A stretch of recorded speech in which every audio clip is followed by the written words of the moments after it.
Let's go down a rabbit hole that will probably be very helpful for beginners or intermediates.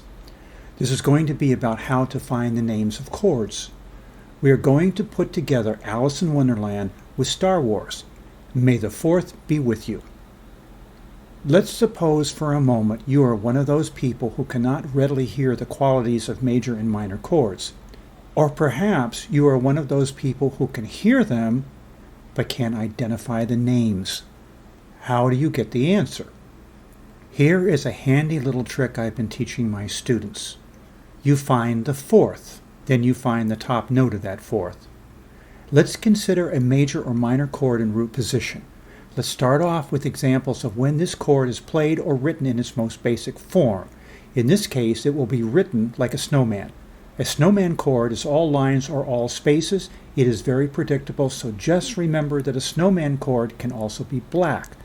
So just think of a snowman covered with soot if it is written with quarter notes. Sometimes these major or minor chords are inverted. If they are still packed together in what we will call closed position, you will always be able to find a fourth. So if you can locate that fourth, all you have to do is find the top note and you have your name. The name of a chord is also called its root, so you are simply locating the root. You can find that root by looking at notation, or you can find that root by playing a chord in your hand. And you can use both, so I would always recommend using both. If there are more notes in your chord, the root will be even easier to find. The moment a major or minor chord has more than 3 notes, it is very likely you will find the fourth you need to name your chord. This is true regardless of the inversion. Remember that an inverted chord simply means that the root is not on the bottom. You will have to find it. So for a snowman chord, the bottom note will be the name. If there are wider spaces in your chord, look for that fourth and use it for your name.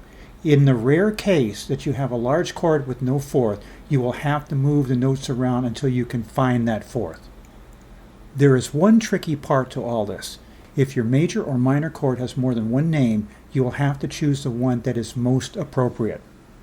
For example, if you have a major chord with all black keys, it can either be a G-flat major or an F-sharp major chord. There is a 50-50 chance that it will be one or the other. If you play it without notation, you can always call it either one, flip a coin.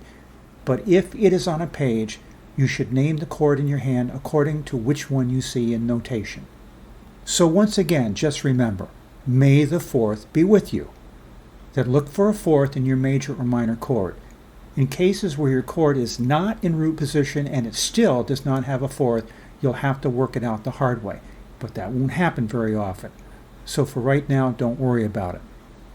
Please don't forget to subscribe to my channel.